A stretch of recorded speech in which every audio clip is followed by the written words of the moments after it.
Hello everyone. Hope everyone's doing well. Happy Black Music Month and happy Pride Month.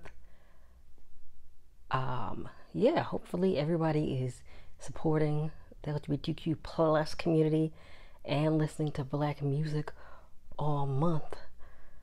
I'm going to give a very tiny update on my poetry book. My friends are reading it / editing it right now. I told them to send it back to me with the edits before the end of the month or by the end of the month. Very nervous about it. Of course, it's my book. I could just not take any of the edits. I know that. But also, I want to make sure I'm putting out my best work. But I am a little nervous about it. But I really appreciate my friends and I love them. So that's a little tiny update. So today we're going to talk about a blues / jazz singer named Lucille Bogan. We're going to talk about her life and her career. And I listened to her greatest hits album. I'm going to be honest, there's not really much, at least for her Wikipedia page, about her. It doesn't even include her albums on the page. So most of this is from Wikipedia. But I did get one section from a different site, and I'll talk about that when I get to it. So Lucille Bogan was born Lucille Anderson, April 1st, 1897. She passed away August 10th, 1948. She was an American classic female blues singer and songwriter, among the first to be recorded. She also recorded under the pseudonym Betty Jackson. Music critic Ernest Borneman noted that Bogan was one of the big three of blues, along with Ma Rainey and Bessie Smith. Everybody loved that name, Bessie, back in the day. Many of Bogan's songs have been recorded by later blues and jazz musicians, and many of her songs were sexually explicit, and she's generally considered to be a dirty blues musician, which I think dirty blues and Hokum Blues are like the same thing. I have a video about that if you want to watch it. I did talk about her in that video, but this is the whole video today is dedicated to her. And she was inducted in the Blues Hall of Fame in 2022. I don't know if I want to tell about her.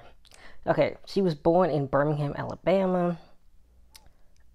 Some sources say she was born in Mississippi, but in the census in 1900, it says she was born in Birmingham, Alabama.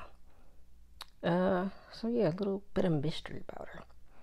In 1914, she married Nazareth Lee Bogan, a railway man, and gave birth to their son, Nazareth Jr., in either 1915 or 1916. She divorced Bogan and later married James Spencer, but I don't know if they talk about it. But I don't think that they were like, I don't think they divorced, but I feel like they did separate at some point. I don't know if I put that in my notes. She recorded vaudeville songs for OK Records in New York in 1923 with pianist Henry Collins. Hope I'm saying all these words right. She recorded Pawn Shop Blues in Atlanta, Georgia. It was the first time a black blues singer had recorded outside of New York or Chicago. In 1927, she began recording for Paramount Records in Grafton, Wisconsin, which recorded her first big success, Sweet Petunia, which was covered by Blind Blake. She was recorded for Brunswick Records, backed by Tampa Red. I actually did not listen to Sweet Petunia. By 1930s, her songs tended to concern drinking and sex, such as Sloppy Drunk Blues, which was on her greatest hits album. Where is it? It was written and first recorded by Bogan, but was released by Leroy Carr in 1930. Then Bogan the following year, later recorded by others. Tricks Ain't Walking No More, later recorded by Memphis Minnie. She also recorded the original version of Black Angel Blues, which as Sweet Little Angel was covered by B.B. King and many others. With her experience with some rowdy or juke drunks in the 1920s, many of Bogan's songs, most of which she wrote herself, have thinly veiled humorous sexual references. The theme of prostitution in particular featured prominently in several of her records. One of these was Groceries on the Shelf, Piggly Wiggly, which I thought it was also called Piggly Wiggly, but I do talk about the song in my review because I did like the song. which was really originally written and recorded by Charlie Specs McFadden. Piggly Wiggly is the name of an American supermarket chain that was mostly in the South and Southwest and Midwest. Back in I guess technically it's my family's hometown of Norfolk. That's where most of my family is. I want to say, don't quote me on this 100%. I think there is still at least one Piggly Wiggly. Don't quote me on that. But I know what it is. I don't think I've ever been in one, but I'm familiar with it. What else going on? Bogan used the self-service notion in her amended lyrics to the song, which part of it ran, "My name is Piggly Wiggly, I swear you can help yourself, and you've got to have your greenback, and I don't take nothing else." Yeah. For some reason, in 1933, she started going by Bessie Jackson. I don't really know. They don't really explain. But I'm just going to skip over some stuff. She recorded over 100 songs between 1935 and 1933 and 1935, including some of her biggest hits, Seaboard Blues, Troubled Mind, and Superstitious Blues. Her other songs include Stew Meat Blues, which was on the Greatest Hits album, Coffee Grinding Blues, My Georgia Grind, Honeycomb Man, Mr. Screwworm in Trouble, and Bow Hog Blues. Her final recordings with Roland and Josh White include 2 takes of Shave 'Em Dry, which I talked about earlier this week. I'm going to mention something about that later. They were recorded, for some reason they say it was on a Tuesday. Or on Tuesday, March 5th, 1935. I don't know why the week matters, but here we go. The unexpurgated alternate take is notorious for its explicit sexual references, a unique record of lyrics sung in after-hour adult clubs. So, that unedited version, very, very dirty. Like I said in my song review of Shave 'Em Dry, it has gone viral several times for the very super explicit lyrics.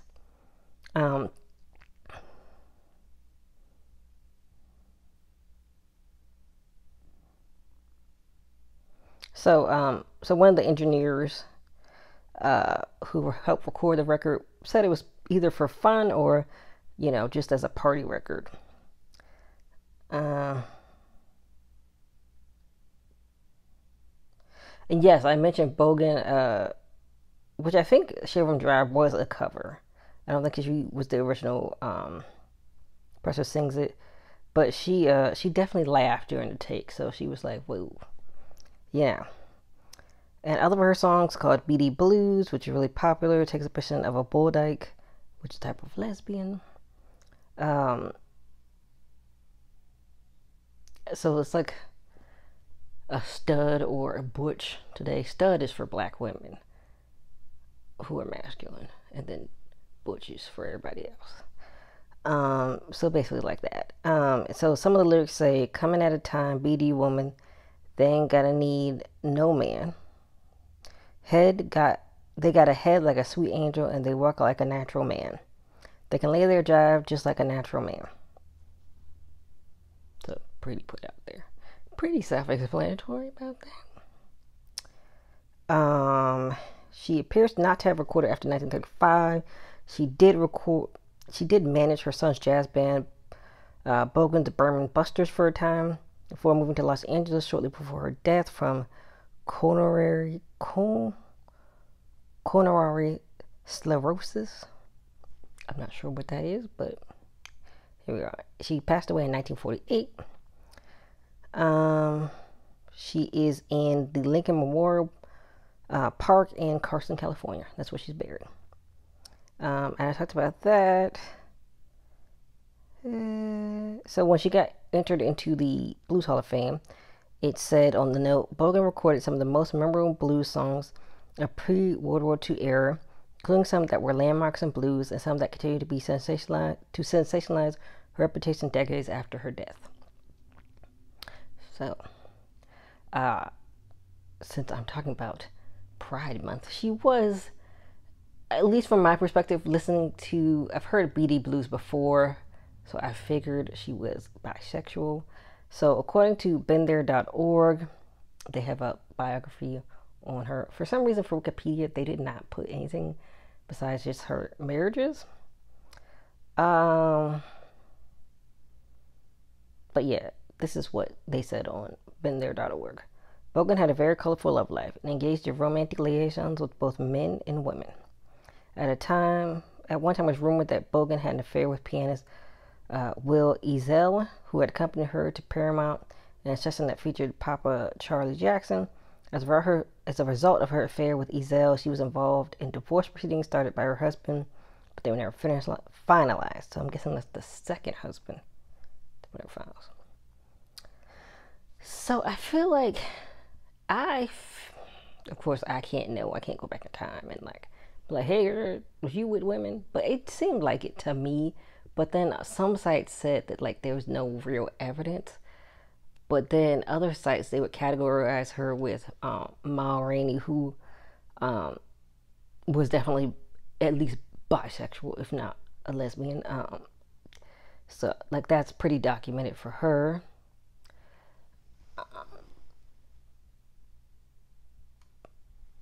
Like that's pretty documented for her. My internet doesn't want to work, which I'm like, I just got a message my internet trying not to work. But hopefully that doesn't make the video weird, because here we are. But yeah, she was cast, and I want to say, who else was she? The big three. Bessie Smith, I want to say, was definitely a lesbian. I'm pretty sure when I looked up like information about Lucille Bogan's like sexuality, I feel like she also came up. So yeah, very sexually fluid women, potential full lesbians. I would say at least bisexual. So she's on there. So she's under the lgbtq. So I listened to the album Shave 'Em Dry, the best of Lucille Bogan. It has 2 release dates. It doesn't have a specific release date. 1933 and 2004. So 1933 kind of sounds like maybe when, because they said she stopped recording after 1935, so maybe when everything was like finalized, but then maybe a reissue in 2004. The genre is jazz / blues. I forgot to put the vibes. What are the vibes giving? But I would definitely say it was more very melodic, fun, creative. Yeah. There are 20 songs. But I'm going to talk about my favorite. I didn't have a least favorite, but we're going to talk about what I thought about the other ones once I get my overall opinion. Now, of course, I like Shave 'Em Dry. I did not realize, though, that I had already listened to the explicit version. Because I was listening to one version on the album, and I was like, this is really different. This is really tame. This is completely different. And I realized I had already listened to the explicit version. I thought it was like a more explicit version. So, of course, I've already given that a 10 out of 10. One of my favorites. It's just so outrageous. So I'm not going to talk about it too much more here. But my favorite songs were Tired As Can Be. I like any song where you're dumping someone. LOL. When you're getting up out of there, oh, I love a good breakup song. You packing it up, going back home, you're packing it up. You left a note in the hallway. By the time you read it, by the time they read it, you can be far away. I love it.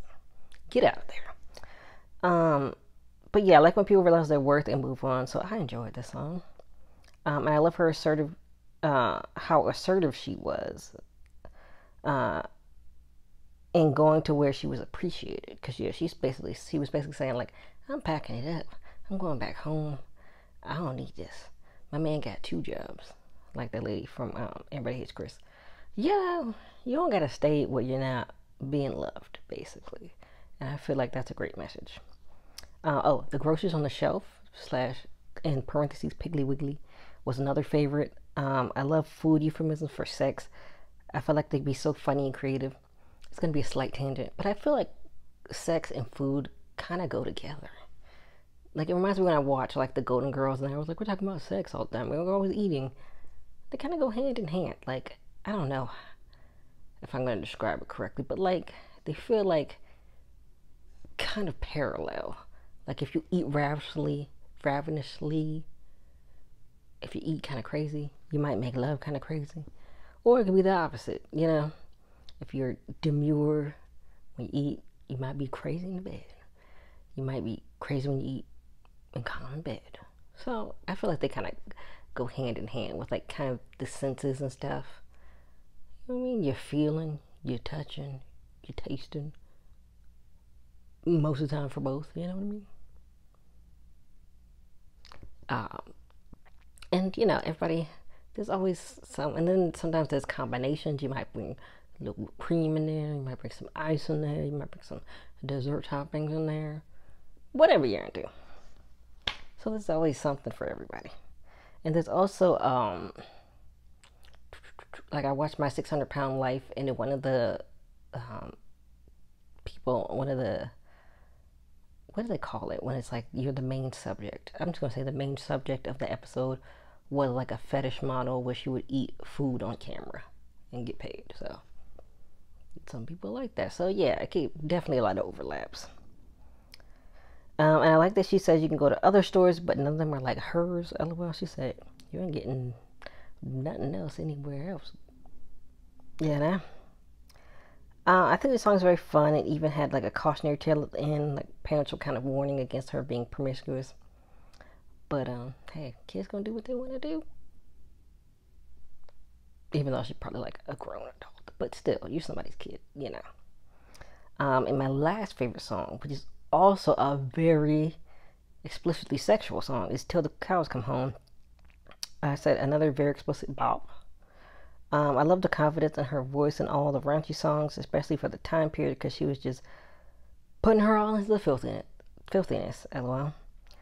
And there's a line, I'm just gonna go ahead and say it. She says, basically she's gonna give the man head so good he's gonna shit himself. Which, wow, that was very extra. I know some people like that. Not my thing. I'm not a bodily fluids kind of person. But to each their own, you know what I mean? But yeah, that was crazy. So yeah. So I'm gonna give my overall opinion. I will say I thought there would be a lot more dirty songs, but I was surprised that there wasn't. It was a lot more of a classic blues song. They had a lot of different blues, the BD blues. What other blues did they have? Let me check. They had BD blues. They had different kinds of blues.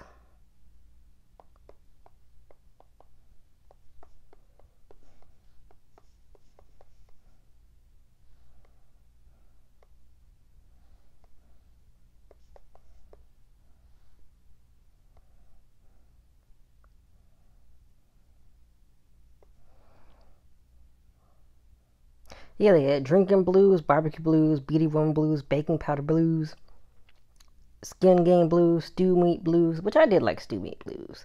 I like when they use like, which I don't really understand why it was blues, because it's pretty much another sexual thing.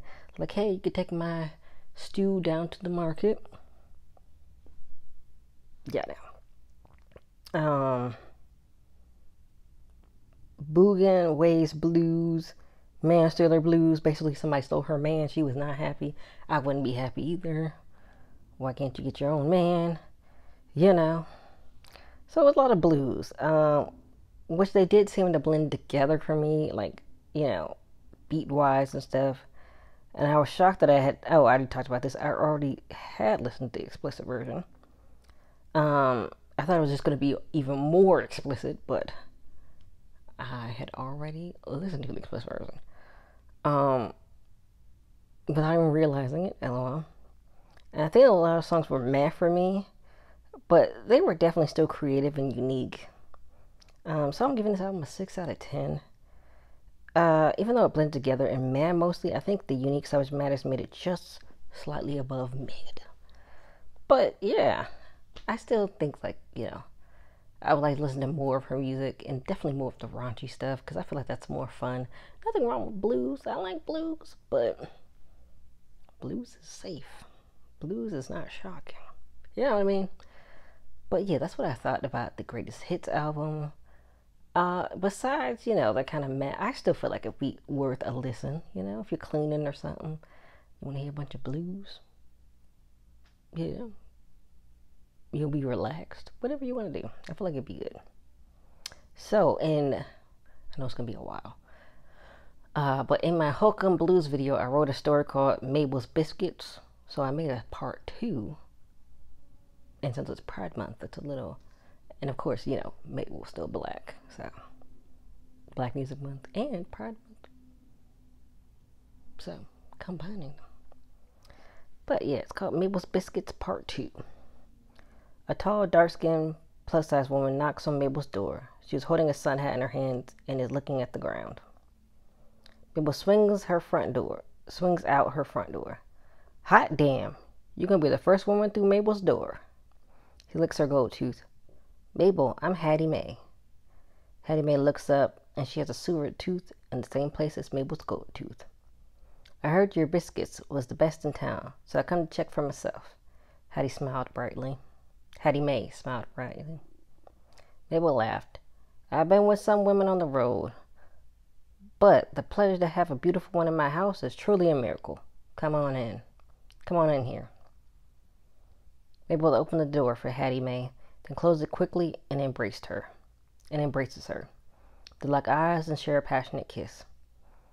Now, honey, you seem like you got some nice biscuits of your own. Mabel feels on Hattie Mae's bottom.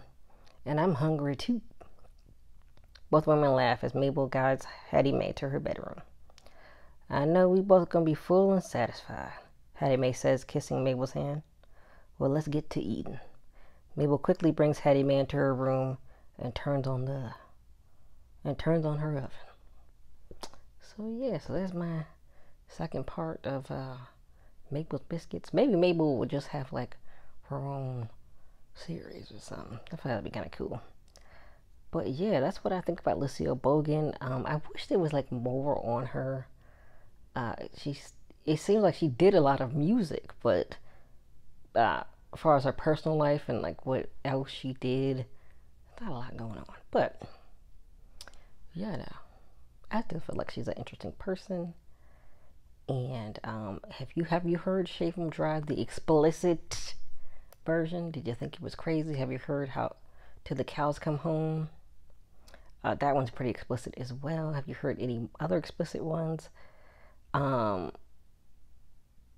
Yeah, so I want to do this whole video on her and her life and talking about her greatest hits album, or best of, I guess, technically. Yeah, so if you enjoyed this video, you can like, you can subscribe, you can follow me on, I would say everything. Yeah, TikTok. I'm gonna exclude Facebook, so that's not really everything. But TikTok, Instagram, and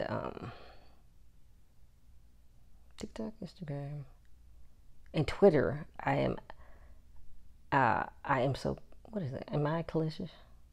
Or is it I'm so Calicious? I think it is I am Calicious.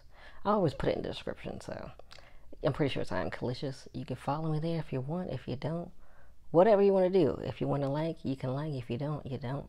But I appreciate it if you watch the whole video. So yeah, I will see you all next week.